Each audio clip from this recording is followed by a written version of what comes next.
Good evening. We're here on the evening of day 14. Our tireless search and rescue teams have continued their efforts throughout the past day, and we're very grateful that the weather has allowed us to continue the work without any further delays. And through these efforts, we have recovered 8 more victims. So the total number of confirmed deaths is now at 54. 33 of those victims have been identified, and 33 next of kin notifications have been made. At this time, 200 people have been accounted for, and 86 people are potentially unaccounted for. So please join me in praying for those we have lost and those we are mourning. As I've continued to stress, the Miami-Dade Police Department is working continuously to follow up and verify all of the accounts that they've received of people who are potentially missing, and to determine whether each person reported was in fact in the building during the collapse. And our detectives simultaneously are working around the clock to identify those victims we have found in order to notify next of kin. It is with deep, profound sadness that this afternoon I'm able to share that we made the extremely difficult decision to transition from Operation Search and Rescue to recovery. It's now been exactly 2 weeks since Champlain Tower South collapsed, and over the last 14 days, you all know that our search and rescue teams from our local community, from around Florida, from around the country, and in fact around the world, have been digging through this collapse. They've used every possible strategy and every piece of technology available to them to find people in the rubble. They've removed over 7 million pounds of concrete and debris from the mound. They've used sonar, cameras, dogs, heavy machinery. They've searched for void spaces, and they've searched for victims. They ran into a building they were told could collapse, and they braved fire, smoke, torrential rain, and strong winds in the hopes of finding people alive. We demolished the standing building in just days in order to be able to expand access to the full collapse site. Our top priority throughout this entire operation, since day one, has been to do everything possible, everything humanly possible, and to explore every single portion of the collapse grid in search of survivors. I could not be prouder of our extraordinary team, the men and women from here at home and from around the world who've given this search everything they have, day in and day out. Men and women whose own lives are driven by a single purpose: to save the lives of others. At this point, we have truly exhausted every option available to us in the search and rescue mission. So today is about beginning the transition to recovery so that we can help to bring closure to the families who've been suffering and waiting for news. Nothing we can do can bring back those we've lost, but we can and we will do everything in our power possible to identify all of the victims and to offer closure to the families in this time of unimaginable grief. To share this news with the families this evening who are still missing their loved ones was devastating. And it's also difficult to share it with all of you. So many who've been watching around the world, who've joined their prayers to ours, who've held out hope as we have hoped in our hearts and in quiet moments for a miracle. We have all asked God for a miracle. So the decision to transition from rescue to recovery is an extremely difficult one, and one that requires an extremely methodical, arduous, and careful process that looks at specific factors. Chief Kaminsky and Assistant Chief Jadala will speak to all of these in more detail. The transition from rescue to recovery will take place at midnight tonight. Our team has developed a very detailed plan to guide the transition and to ensure that the operations proceed at the same speed and intensity. After today's press briefing at 7:15 p.m., we'll be marking this transition with a moment of silence in front of the building site.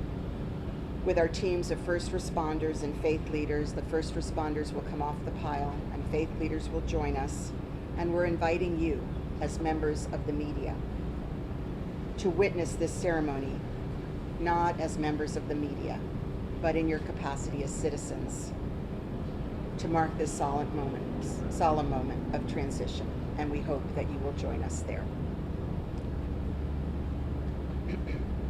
To the families, to the president, and to the president who said when he visited Surfside, we know that no words can ease your pain, but we are with you, we're here for you in all the ways that we possibly can be.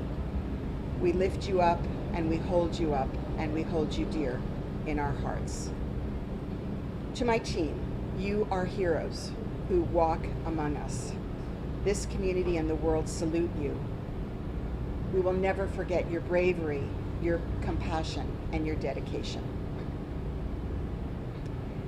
So to those watching from around the world, thank you for your endless prayers, your donations, and for wrapping us in your love.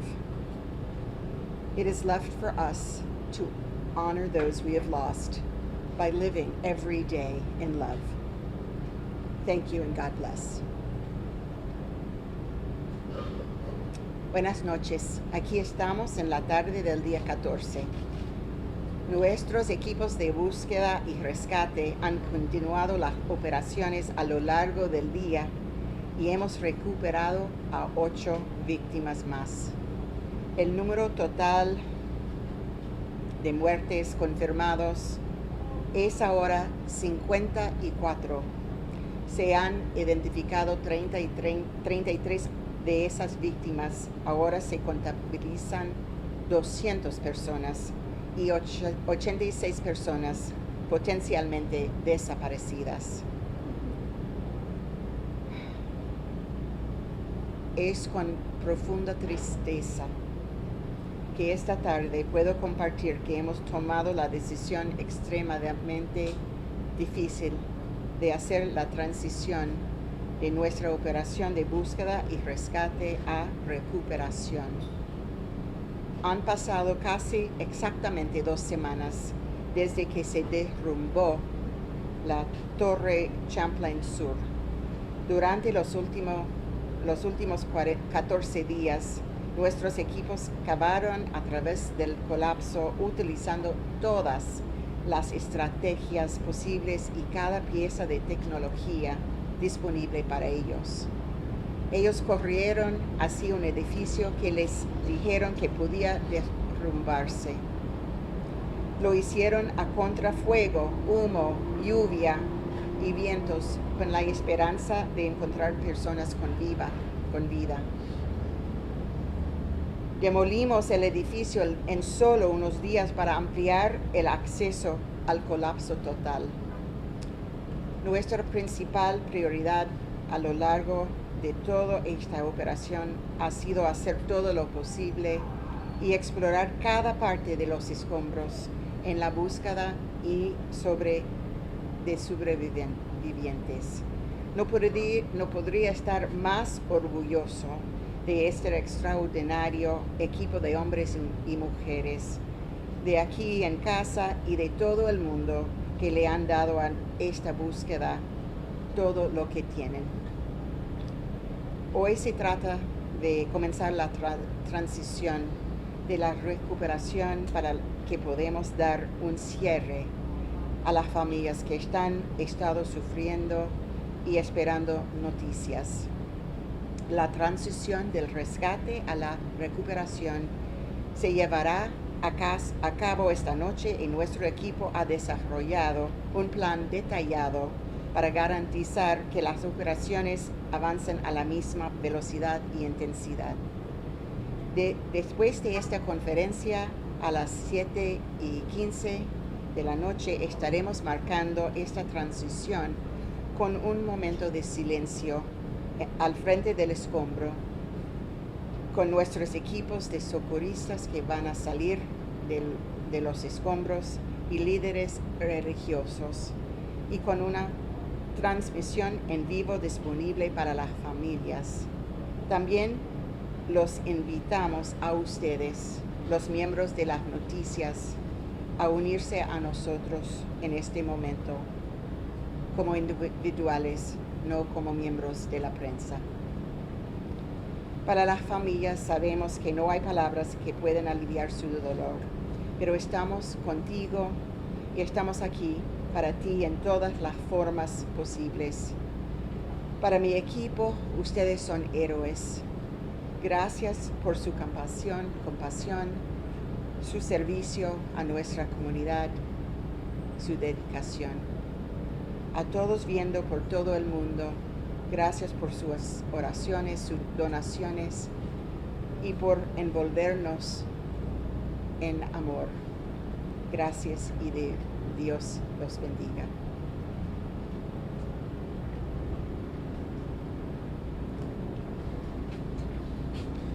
Thank you, Madam Mayor. Surfside Mayor Charles Burkett.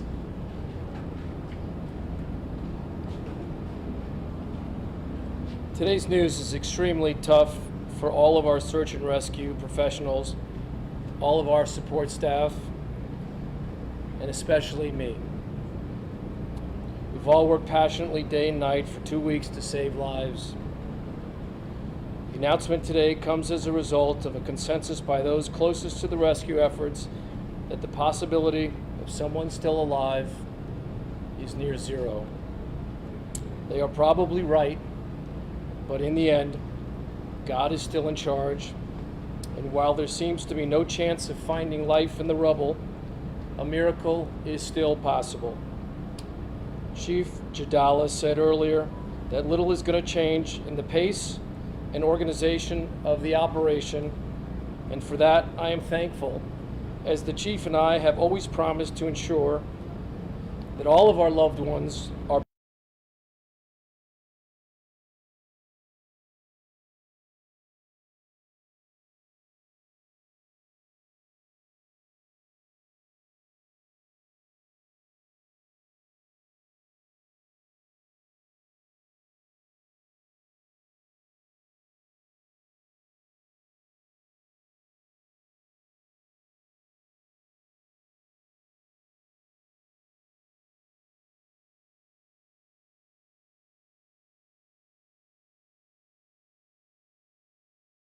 Fire Rescue Chief Alan Kaminsky.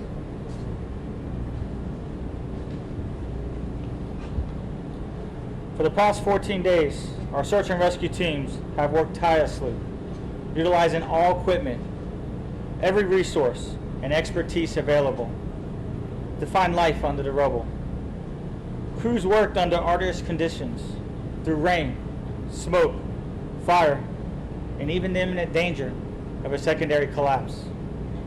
The men and women who arrived here in the early morning hours of June 24th did not anticipate the tragedy that had unfolded before their eyes. These courageous individuals saw the possibility to save lives at the risk of losing their own and immediately acted. They went into a building and one by one pulled out survivors, followed by search and rescue teams who descended on Collins Avenue to continue the efforts of those first arriving responders. We're now finding ourselves in this juncture where a difficult decision to transition from search and rescue to search and recovery was made. This decision was not an easy one, as our hearts still hoped to find survivors. But our experience and expertise indicated that was no longer possible. We're not going to stop the search and rescue efforts until we exhausted every possibility of finding survivors. This decision was not based on any other reasons except on facts that emerged during the extent of this search and rescue operation, which will be explained in detail by MDFR Assistant Chief of Operations, Ray Jadala. In order to make this decision, the viability of persons trapped in the rubble is an overriding factor and determine when the switch occurs. To determine the viability of life in the rubble, we considered engineering, medical, and other factors.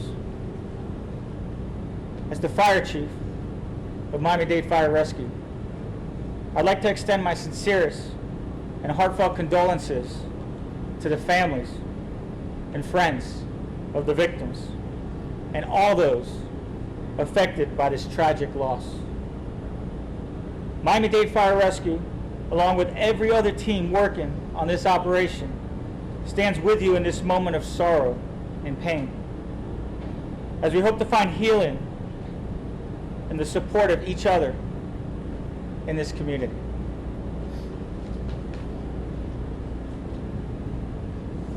Thank you, Chief. And for comments in Spanish, Miami-Dade Fire Rescue Director of Media and Public Relations, Erica Benitez.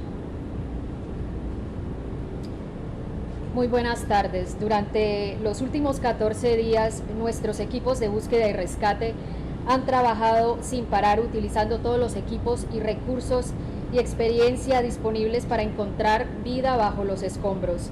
Estos rescatistas llegaron aquí la madrugada del 24 de junio, no anticipando la magnitud de este acontecimiento. Estos valientes individuos actuaron de inmediato con el fin de salvar vidas. Ellos ingresaron al edificio y salvaron a 37 personas, y varios equipos de búsqueda y rescate llegaron para continuar esta labor.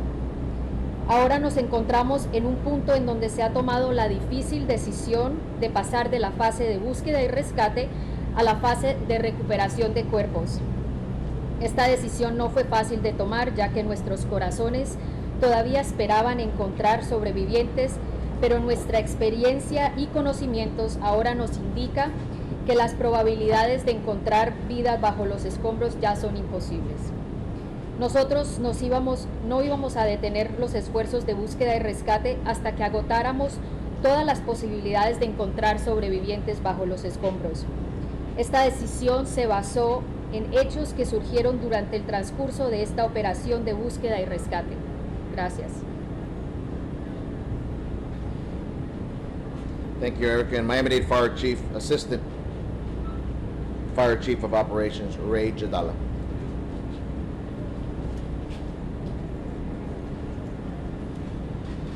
Good afternoon. As the mayor had mentioned, including the fire chief, one of the most difficult decisions to make out there is the transition from search and rescue to search and recovery. Especially knowing that we have numerous victims that are still trapped in the rubble. We could easily base this, decision on emotions, but you just can't do that, and it's based on, what we've discussed before. The factors such as, engineering factors, medical factors, and of course there's other factors. In addition to that, some facts. These engineering factors include, the building collapse itself, the pancake, which is gives you the lowest probability of survivability. Coupled with the fact that it gives you very little voids. This is probably in regards to numerous building collapses that many individuals have attended across the entire country, one that provided the least amount of void available for survivability. These medical factors also include that what we've noticed is the actual medical patients themselves. Once we pull the victim out, what we're recognizing is human remains. Typically an individual has a specific amount of time in regards to lack of food, water, and air. This collapse, just doesn't provide any of that sort. I know that many individuals have utilized the past and utilized specifically time as a factor in regards to getting individuals out. And I know that some individuals have even quoted 17 days for an individual that had occurred, someplace outside the country. But again, every type of collapse, every type of factor is different. The other factors that we had include, the fact that we did not get an alert on a K9, a sensor trip for sound, and any visual utilizing our cameras. The last known alert that we received was the initial hours the day of the collapse. Look, I spoke to the family, and I can just, reassure them that just because we transfer to a search and rescue to a search and recovery doesn't necessarily mean that the trucks leave, that everyone leaves and everyone forgets the families. It's not the case, folks. We reassured them. The only thing that changes is just the term. Resources are still there. The men and women are still there. The support is still there. And again, it's just a term. So I ask that everyone just please pray for the families of those that just lost some loved ones. Thank you. Thank you, Assistant Fire Chief. And our Creole translator, Leonon Leverbourg. Bonsoir tout le monde. Jeudi a fait 14e jour, 14e après-midi. Côté nous t'es conduit tout effort de recherche et sauvetage. Mais jeudi nous sommes capables de rapporter après-midi que nous avons 8 décès encore que nous sommes capables de signaler. Et ça a porté quantité de décès à 54, et 33 que nous avons identifiés. Il y a 200 personnes que nous avons trouvées, qui sont encore vivants, et il y a des gens que nous avons trouvés qui sont 86. L'équipe nous a toujours travaillé pour nettoyer l'ISA pour sûr que tout le monde que nous disons nous pouvons trouver, c'est des gens qui étaient effectivement dans le building là, leur tombé.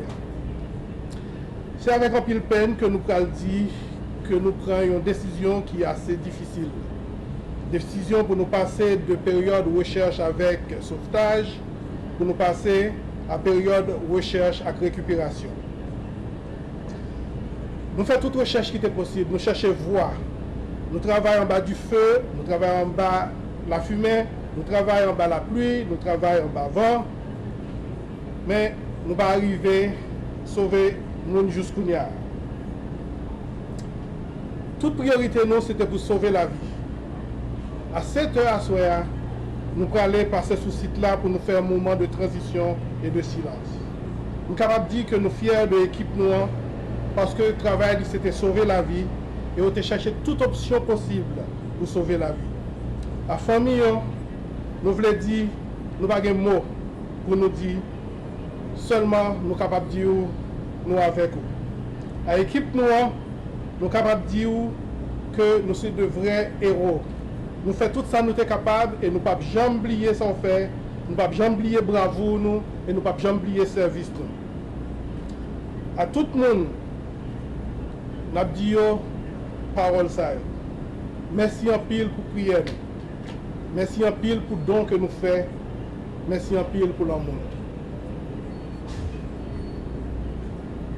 Thank you, Mr. Leverbourg. We also have here Deputy Incident Commander Charles Sorrell and Miami-Dade Police Department Director Freddie Ramirez to also answer questions. We'll begin the questions and answer session. Sir? Chief, so sorry for all of you, but today, a third of the victims have been found in the last 24 hours. I can't imagine what the teams are going through. Obviously, the families speaks for itself, but the pace that they've been finding the bodies, how are your teams doing, how are they holding up? Well, it's devastating for all of us. All our hearts are sorrow. We're here. We know what our goal was all along, and we'll continue moving forward to try to locate everyone's loved ones in closure. So our spirits will continue moving forward to do the job that we need to do. Ma'am, over here in the corner. This is for the chief and assistant chief. A lot of families have talked about the hope that they had for those boys.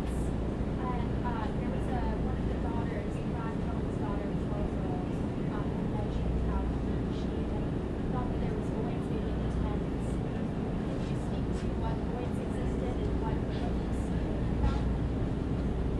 right, so the question in regards to the voids. Yeah. So, in regards to the voids, the way that they're created when there's a collapse is typically a wall or a floor collapses and the version of the collapse. So if a wall were to fall and land on another wall, it would create somewhat of a void or a pocket space that equals a triangle, a large triangle. Floors that collapse in the middle create somewhat of a W with two large voids. Where pancake collapses, unfortunately, is a floor or a wall on top of a floor, on top of a floor, on top of a floor. And I understand in regards to the individual that you're mentioning, and if there's anybody that knows the family, it's me. 14 days of it.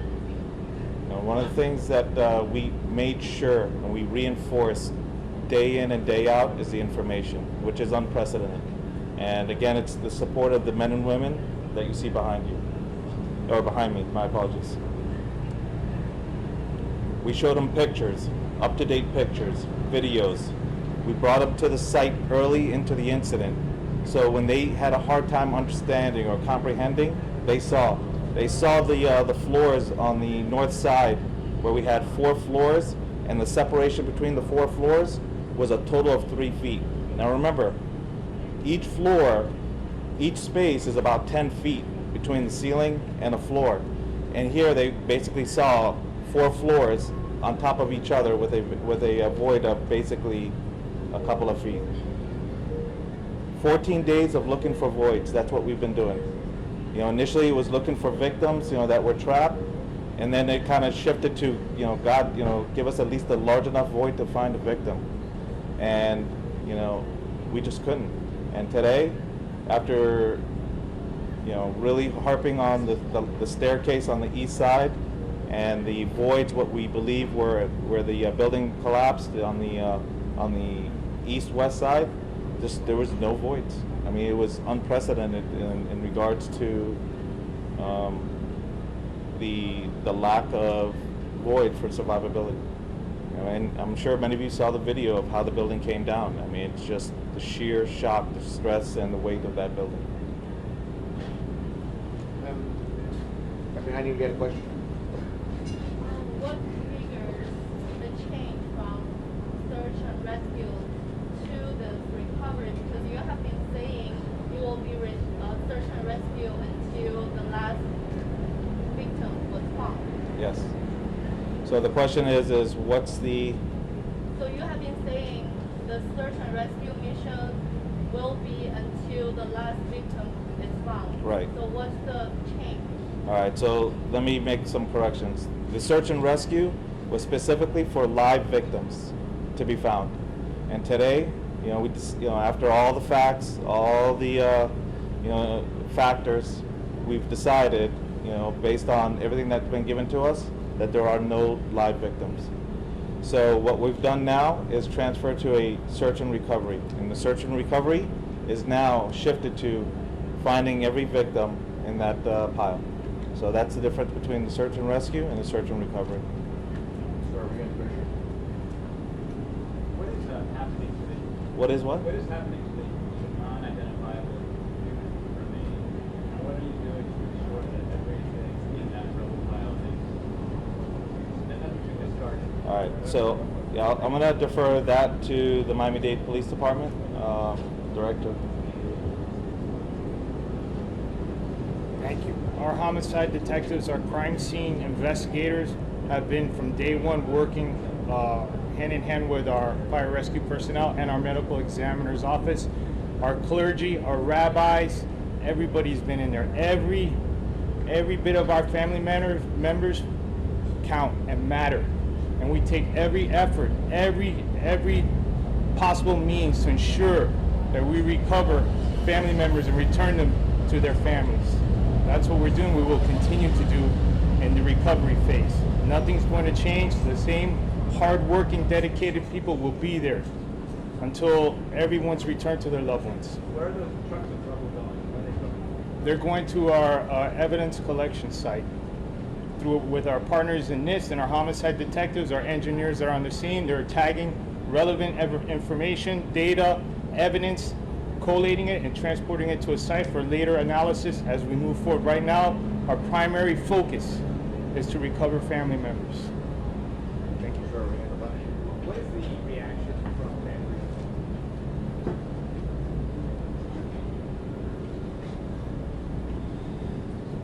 So the reactions of the families, I'm not going to go into too much detail because obviously it's personal, but I can assure you the one thing is it wasn't a surprise in regards to everything that we've provided them since day one. And again, it's just the amount of video, pictures, information twice a day. Each session ranges between 2 to 3 hours. Questions and answers. Let's just say that there's definitely grief, but wasn't a surprise. Over here, sir, followed by the video. Now that you are going to be in recovery mode, what does that mean as far as the pace of the work that you're doing? Are you going to be bringing in more machinery, for example, to scoop up more of the debris? I mean, how is that going to change the operations? Right. So in regards to the recovery itself, as the Madam Mayor had mentioned, nothing really changes in regards to that aspect. So the pace remains the same. Night and day operations. The personnel are remaining, and we may be shifting them out for relief because, as you see it on their face, you see it on their uniform, you see it in the way that they come off the pile. They're mentally exhausted. They're emotionally exhausted, just as all of us. But in regards to that, the pace continues. The resources remain, but we may just alter the personnel, alter the types of trucks. But Can you be more aggressive now? Well, again, in terms of aggressiveness, we've maintained aggressiveness up to a level of not damaging the body. Because at this point, we are transferring over to a recovery. So initially, our concern was accidentally killing a victim, where in this case, we don't want to damage a body. Of course, we want to, locate the bodies in whole and provide closure to the family. Sorry. Over here in black. With this decision. Over here in black. Okay. About the families, were they able to visit today? Were they able to visit the site today? Survivors. No, the ones that visited today were the survivors, not the families, the victims of the families. And what was their reaction?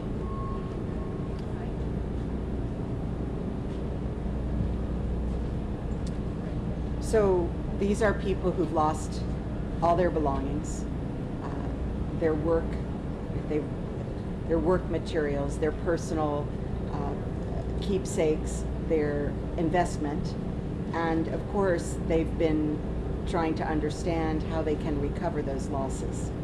They went there for closure, just like the families, and what they realized is how fortunate they were to be alive, to have been rescued from that building. Go to the gentleman in black over here, finish off the picture. Question for Mayor Gowan or Graham. What do you hope happens when one gets a memorial? So people are starting to think and talk about that land. It's very premature to say exactly. But yes, I certainly hope that we can make a way to memorialize this tragedy. Finish off the picture. The question is for the chief or assistant chief. Now that you've been able to better assess the wreckage, we've heard that because of the collapse, how violent it was, there are a lot of first stories that are actually underground. How long will it take for you guys, how much longer to get to the bottom? We don't have an exact time frame established. We'll develop plans and our strategies and continue moving forward. We do feel we're several weeks in regards to this operation, but we're going to continue doing, everything we can to find everyone's loved one. Yeah, one Spanish question. ¿Cuál es la diferencia entre la fase que hoy arranca de recovery y Bueno, en realidad en cuanto a cuestión de operación, la diferencia es mínima. Tenemos todavía la misma maquinaria, los mismos recursos, la misma cantidad de personal disponible trabajando aquí. Lo que vamos a ver es en cuestión a la maquinaria, al personal que van a seguir trabajando las 24 horas al día, no vamos a estar buscando personas vivas utilizando los perros que están buscando las personas vivas, ni tampoco estos equipos de sonido que hemos estado utilizando anteriormente para tratar de escuchar voces o ruidos o sonidos que estén haciendo posibles víctimas que estén atrapadas. En realidad lo que queremos que entiendan las personas es que en este momento, aunque se ha cambiado a esta fase, todos esos recursos siguen en pie y siguen aquí para trabajar en la misión de ahora recuperar estas personas para entregarlas a sus familiares. I've been giving you okay for one more. Last Yes, one. in Spanish, please. Probablemente lo manejaron antes, no lo tengo claro. Con esta decisión, ¿cuál es el número final de víctimas producto de este colapso?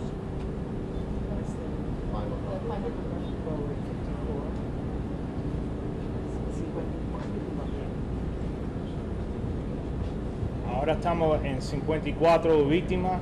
Tenemos las víctimas que no hemos encontrado. Mientras que seguimos en este proceso, los números van a cambiar. Pero por ahora no te puedo decir exacto cuánto es el total. Los detectives de lo que se dice los missing persons están trabajando para lo que no hemos encontrado. Y los detectives de homicidio, el Medical Examiner's Office, todo el mundo estamos trabajando juntos, recuperando víctimas. Y mientras que movemos en este proceso, los números van a cambiar. Pero no puedo decir que es el total todavía. Lo que te puedo decir es lo que tenemos ahora. Dentro de esos 54 casos, Sí. ¿está el caso de la señora que sacaron con vida y falleció después o no? Porque Sí. es un dato que está... Sí, como el que actual. falleció en el hospital es también en ese número del 54. Está dentro del 54. Sí,